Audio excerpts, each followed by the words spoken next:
Praise Lord प्रियमना प्रभुंकर लोक मैंने भाई और भौणी मैंने आपण मानक शुभ सकाळ प्रभुंकर दान प्रियमना प्रभुंकर लोक मैंने भाई और भौणी मैंने शुभ सकाळ समय सदा प्रभु परमेश्वर आम साथी आपण मान साथी मुखामुखी कथा चाहूँगी प्रियमना प्रभुंकर लोक मैंने मूसा साथी प्रभु रही इस्राएल लोक मान साथी कथा सदा प्रभु परमेश्वर आम साथी आज शुभ सकाळ समय कथा होती कथा को आम आशा करा प्रभु आमको कौन कथा होती आम विषय कौन कहवाक चाहूँगी जो मैंने आसक्ति कर रोचे से जीवन में आशीर्वाद पाँच प्रियमना प्रभु लोक मैंने चलतु आम प्रभुंर वाक्य को आम जा आज प्रसंगटी हूँ सदा प्रभु तुम मान चिरस्थायी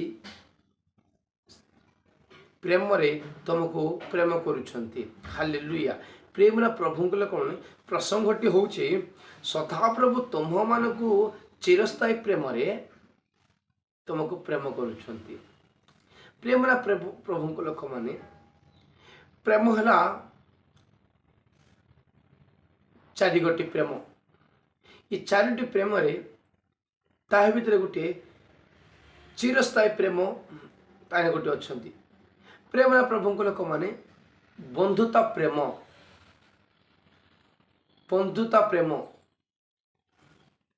जेतबल बंधु मान साथी संपर्क रखि से समय बंधु लोक मैंने प्रेम करेंगे जो समय बंधुता मानकर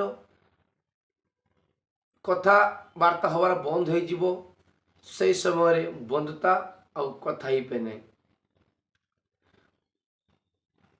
परिवार प्रेम परिवार लोक मान साथी शांति मंगल साथ रहा समय से गोटे प्रेम लोक मान प्रेम ये 4 नंबर स्थिरस्थायी प्रेम चिरस्थायी प्रेम अच्छे प्रभुंकर प्रेम प्रेमना प्रभु लोक मैंने चलते आम वाक्य को जीवा जेरेमिया पुस्तक 31 अध्याय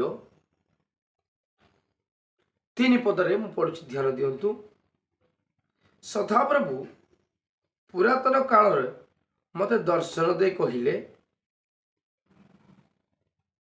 हाँ आंबे चिरस्थायी प्रेम तुमको प्रेम करी आसुअछु एहेतु स्नेह पूर्ण करुणारे आंबे तुमको आकर्षण करुअछु प्रेमना प्रभु लोक मैंने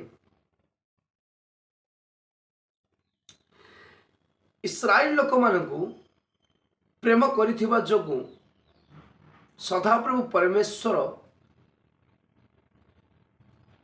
शत्रु मान हाथरू मुकलाई प्रेमना प्रभु लोक मैंने आज अनेक लोक मैंने सदा प्रभु निकट में कहते प्रभु आमको कौ विषय प्रेम करुछंती सदा प्रभु आमको केतबल प्रेम करिछंती कौन पर प्रेम करुछंती बोले कि अनेक लोक मैंने छलना प्रभु को एक कथा कहते चलो एक कथा कौ जगह लिखा जाइए आपण मानक देखाइबी मलाखी 1 अध्याय 2 पद पढ़ा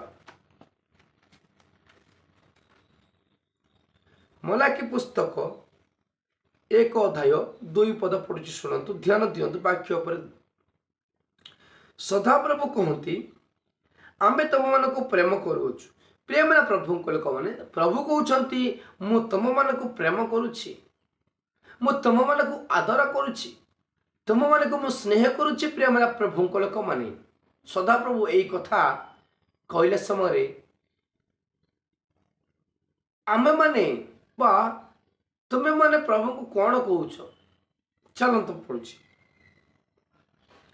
तथापि तुम्हें माने कहूछ जे तुम्हें कहीं आम मान को प्रेम करुअछ लोक मैंने सदा प्रभु को प्रश्न पचारे तुम्हें कौ विषय आम मान को प्रेम करुछ प्रेमना प्रभु लोक मैंने कौ विषय आपण मान को सदा प्रभु परमेश्वर प्रेम करुछंती बेले ଯୋହନ ଲିଖିତ ସୁସମାଚାର 3 ଅଧ୍ୟାୟ 16 ପଦ ପଢୁଛି, ଶୁଣନ୍ତୁ। ଆମକୁ କୋଉ ବିଷୟରେ ପ୍ରେମ କରୁଛନ୍ତି ବେଲେ ଯୋହନ ଲିଖିତ ସୁସମାଚାର 3 ଅଧ୍ୟାୟ 16 ପଦ। କାରଣ ଈଶ୍ୱର ଜଗତକୁ ଏଡ଼େ ପ୍ରେମ କରୁଛି ଯେ ସେ ଆପଣା ଅଦ୍ୱିତୀୟ ପୁତ୍ରଙ୍କୁ ଦାନ କଲେ। ପ୍ରେମନା ପ୍ରଭୁଙ୍କ ଲୋକମାନେ, ଏ ଜଗତକୁ ସଦାପ୍ରଭୁ ପରମେଶ୍ୱର ଏତେ ସୁନ୍ଦର ଭାବେ ପ୍ରେମ କରିଥିବା ଯୋଗୁଁ ତାଙ୍କର ଅଦ୍ୱିତୀୟ ପୁତ୍ରଙ୍କୁ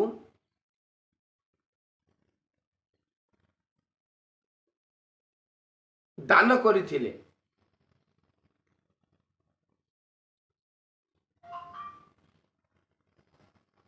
ଦାନ କରିଥିବାର ଅର୍ଥ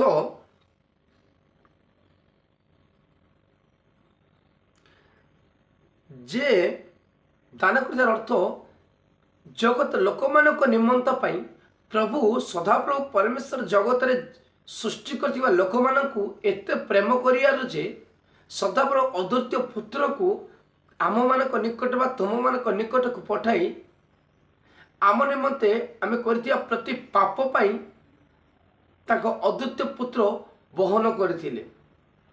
ପ୍ରେମନା ପ୍ରଭୁଙ୍କ ଲୋକମାନେ, ଯେ କେହି ତାଙ୍କଠାରେ ବିଶ୍ୱାସ କରେ ବା ସେମାନେ ଯେଉଁମାନେ ପରମେଶ୍ୱରକୁ ପ୍ରେମ କରେ ତାଙ୍କେ କେବେ ହେଲେ ମଧ୍ୟ ଇଏ ଭୂମିରେ ବିନିଷ୍ଟ ହେବେ ନାହିଁ ବା ନଷ୍ଟ ହେବେ ନାହିଁ। ପ୍ରେମନା ପ୍ରଭୁଙ୍କ ଲୋକମାନେ, ଆମମାନଙ୍କ ନିମନ୍ତେ ଆପଣମାନଙ୍କ ନିମନ୍ତେ ସଦାପ୍ରଭୁ ପରମେଶ୍ୱର ତାଙ୍କର ଅଦ୍ୱିତୀୟ ପୁତ୍ରଙ୍କୁ ଆମକୁ ଦାନ କରିଥିଲେ। ଆମେ କରିଥିବା ପ୍ରତି କାମ, କୁକର୍ମ କାମ, ପାପର କାମ, ଆମ ନିମନ୍ତେ ଆମ ପାପ କରିଥିବା ଯୋଗୁଁ ଆମ ପାପରୁ ମୁକ୍ତି ପାଇବା ପାଇଁ ବୋଲିକି ସଦାପ୍ରଭୁ ପରମେଶ୍ୱର ତାଙ୍କ ପୁତ୍ରଙ୍କୁ ପଠାଇଥିଲେ, ଦାନ କରିଥିଲେ। ପ୍ରେମନା ପ୍ରଭୁଙ୍କ ଲୋକମାନେ, ଏଇଟା ମୁଁ ଲେଖାଯାଇଛି, ଯେଉଁମାନେ ପରମେଶ୍ୱରକୁ ବିଶ୍ୱାସ କରୁଛନ୍ତି, ଯେଉଁମାନେ ପରମେଶ୍ୱରକୁ ପ୍ରେମ କରୁଛନ୍ତି, ସେମାନେ ଏହି ଭୂମିରେ କେବେ ନଷ୍ଟ ହେବେ ନାହିଁ। ହାଲେଲୁୟା। ପ୍ରେମନା ପ୍ରଭୁଙ୍କ ଲୋକମାନେ, ଆମକୁ ଏତେ ଆଦର ପ୍ରେମ କରିଛନ୍ତି। ପ୍ରେମନା ପ୍ରଭୁଙ୍କ ଲୋକମାନେ, ଆମେ କିପରି ସଦାପ୍ରଭୁଙ୍କୁ ପ୍ରେମ କରିବା? ଆମେ କିପରି ସଦାପ୍ରଭୁ ପରମେଶ୍ୱରକୁ କିପରି ପ୍ରେମ କରିବା ବେଲେ ଚାଲନ୍ତୁ ପ୍ରେମନା ପ୍ରଭୁଙ୍କ ଲୋକମାନେ ଆମେ ପବିତ୍ର ବାକ୍ୟ ଆଡ଼କୁ ଆମେ ଯିବା। ଲୁକ ସୁସମାଚାର 7 ଅଧ୍ୟାୟ 47 ପଦ।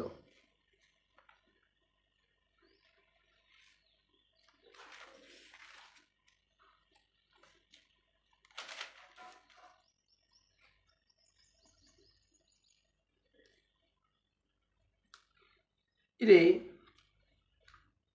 ପଢୁଛି, ଶୁଣନ୍ତୁ। ଏଣୁ ମୁଁ ତମକୁ କହୁଅଛି, ଏହାର ଅନେକ ପାପ କ୍ଷମା ଅଛି। ପ୍ରେମନା ପ୍ରଭୁଙ୍କ ଲୋକମାନେ, ସଦାପ୍ରଭୁ ପରମେଶ୍ୱର ଯୀଶୁ କହୁଛନ୍ତି, ସେଇ ମୁଁ ତମକୁ କହୁଛି ଏହାର ଅନେକ ପାପ କ୍ଷମା ହୋଇଅଛି। କାହା ବିଷୟରେ କହୁଛନ୍ତି ପ୍ରେମନା ପ୍ରଭୁଙ୍କ ଲୋକମାନେ? ଗୋଟିଏ ପାପିନୀ ସ୍ତ୍ରୀଙ୍କ ବିଷୟରେ ଯୀଶୁ ପ୍ରଭୁ ସାକ୍ଷୀ କହୁଛି। ସେଇ ପାପିନୀ ସ୍ତ୍ରୀର ପାପ ସବୁ କ୍ଷମା କରାଗଲା।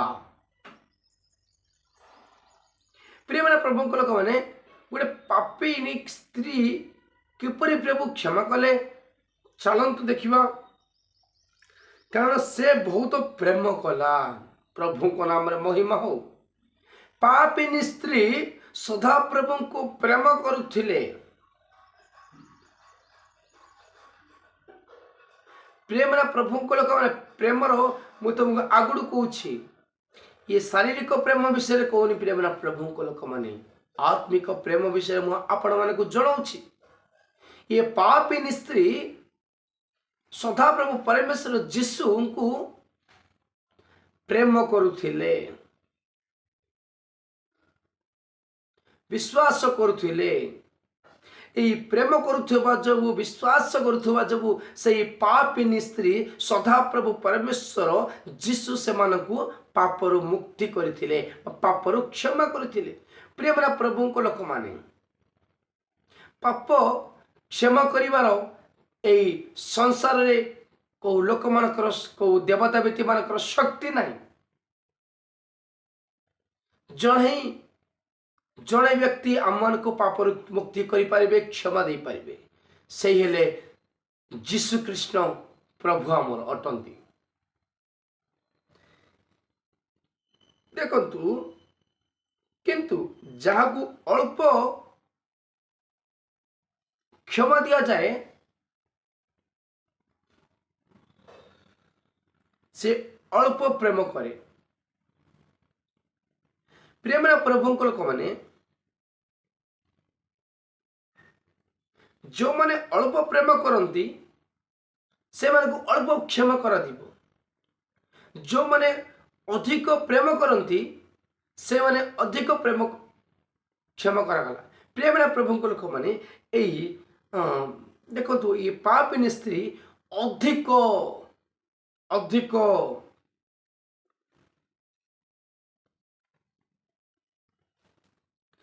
ये पापिनी स्त्री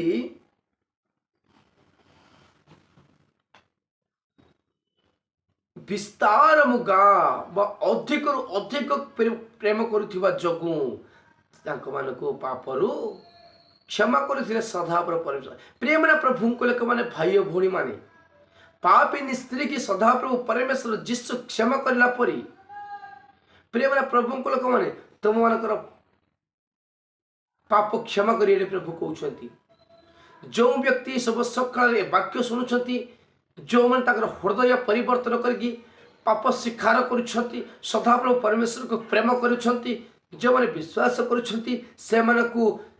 सदाप्रभु परमेश्वर पाप क्षमा करुँच। हालेलुया। प्रेम प्रभु को लोक माने, ये पापिनी स्त्री प्रभु सन्निधि कि प्रेम करथिले आ किपरि प्रेम करथिले।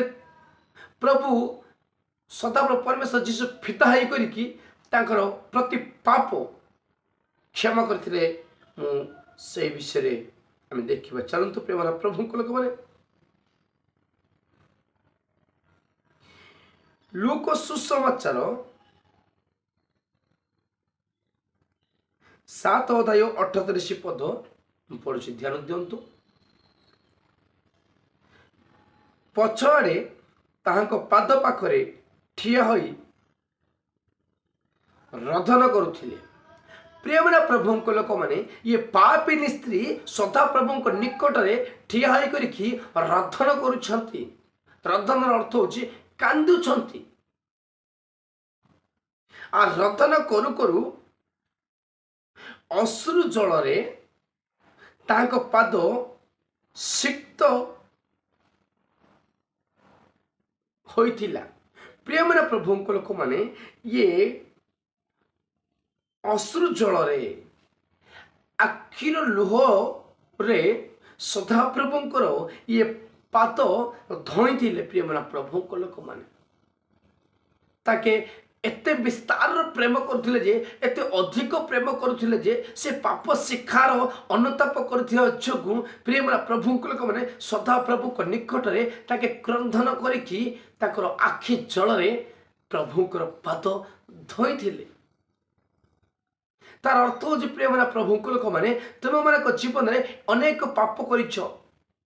जदि पाप करिछ, प्रभु को सन्निधि रे पापिनी स्त्री जेपरी प्रभु को सन्निधि प्रार्थना करुथिले, जे माने ताके अनुताप प्रार्थना द्वारा ताका आखिरु झरुथुरा लुह शाबारा खलावा थुरा रिखादार शाबारा वाला।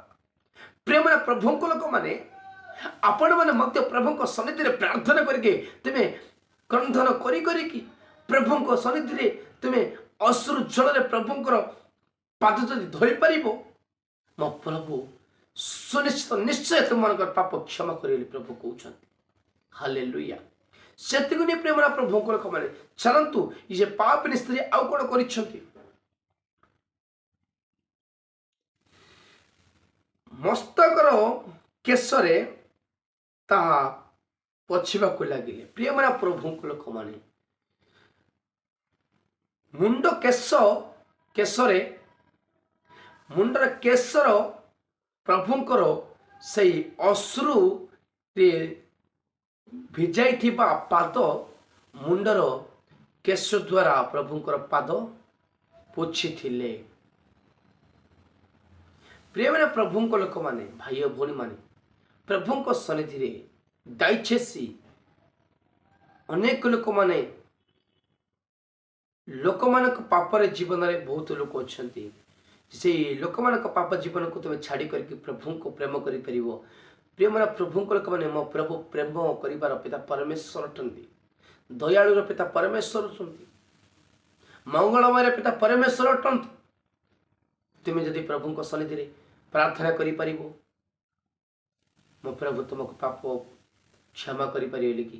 ସଦାବେଳେ ପରମେଶ୍ୱର ଆଜି ସକାଳ ସମୟରେ ପ୍ରଭୁ ମୋ ତାତରେ କଥା ହେଉଛନ୍ତି।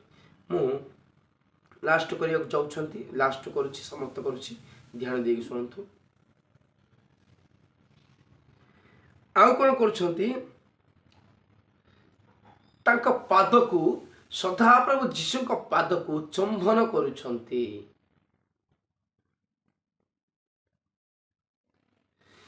ପ୍ରିୟମାନେ ପ୍ରଭୁଙ୍କ ଲୋକମାନେ, ଏ ପାଦକୁ ଚୁମ୍ବନ କରିବାର ଅର୍ଥ ଯେ ପ୍ରଭୁଙ୍କର ବାକ୍ୟକୁ ତାଙ୍କେ ଆଦର କରୁଛନ୍ତି। ଯେଉଁ ବ୍ୟକ୍ତି ପ୍ରଭୁଙ୍କ ବାକ୍ୟକୁ ଆଦର କରୁଛି, ପ୍ରେମ କରୁଛି, ସେମାନଙ୍କ ଜୀବନରେ ପାପ କ୍ଷମା ମିଳୁଛି। ପ୍ରିୟମାନେ ପ୍ରଭୁଙ୍କ ଲୋକମାନେ, ସେମାନଙ୍କ ଜୀବନରେ ଆଶୀର୍ବାଦ ମଙ୍ଗଳ ପାଇପାରିବ। ପ୍ରଭୁଙ୍କ ଲୋକମାନେ, ପ୍ରିୟମାନେ ପ୍ରଭୁଙ୍କ ଲୋକମାନେ, ପ୍ରଭୁ କହୁଛନ୍ତି, ମୁଁ ଚିରସ୍ଥାୟୀ ପ୍ରେମରେ ତୁମମାନଙ୍କୁ ମୁଁ ପ୍ରେମ କରୁଛି। ତୁମେ ମୋତେ ପ୍ରେମ କର, ମୁଁ ତୁମମାନଙ୍କୁ ତୁମ ପାପର ମୁଁ କ୍ଷମା କରିବାର ସର୍ବଶକ୍ତିମାନ ପ୍ରଭୁ ଅଟନ୍ତି। ପ୍ରେମର ପ୍ରଭୁଙ୍କ ଲୋକମାନେ, ଯେଉଁମାନେ ପ୍ରଭୁଙ୍କ ସନ୍ନିଧିରେ ଅନୁତାପ ପ୍ରାର୍ଥନା କରିକି ଯେଉଁମାନେ ପାପକୁ ଛାଡ଼ି କରିକି ସଦାପ୍ରଭୁକୁ ପ୍ରେମ କରୁଛନ୍ତି, ସେମାନଙ୍କ ଜୀବନରେ ଆଶୀର୍ବାଦ ମଙ୍ଗଳ ମିଳୁଛନ୍ତି। ଏହି ଛୋଟ ବାକ୍ୟ ତୁମମାନଙ୍କର ହୃଦୟରେ ସ୍ଥିର ରହୁ। ଯେଉଁମାନେ ଶୁଣୁଛନ୍ତି, ଏ ବାକ୍ୟ ତୁମମାନଙ୍କ ଜୀବନ ପରିବର୍ତ୍ତନ ହଉ, ସେମାନଙ୍କୁ ମଙ୍ଗଳ ଆଶୀର୍ବାଦ ପାଆନ୍ତୁ। ସେମାନେ ପ୍ରଭୁଙ୍କ ସନ୍ନିଧିରେ ପ୍ରତିଦିନ ଅଶ୍ରୁ ଜଳରେ ପ୍ରଭୁଙ୍କର ପାଦ ଧୋଇବାକୁ ସଦାପ୍ରଭୁ କୃପା ଅନୁଗ୍ରହ ଦିଅନ୍ତୁ। ଆମେନ୍। ଆସ୍ତେ ପ୍ରତ୍ୟେକ ଲୋକମାନଙ୍କୁ ସଦାପ୍ରଭୁ ପରମେଶ୍ୱର ଯୀଶୁ ପବିତ୍ର ଆତ୍ମାଙ୍କ ନାମରେ ଆପଣମାନଙ୍କୁ ମୁଁ ପ୍ରେଜ ଜଣାଉଛି। Hallelujah, hallelujah.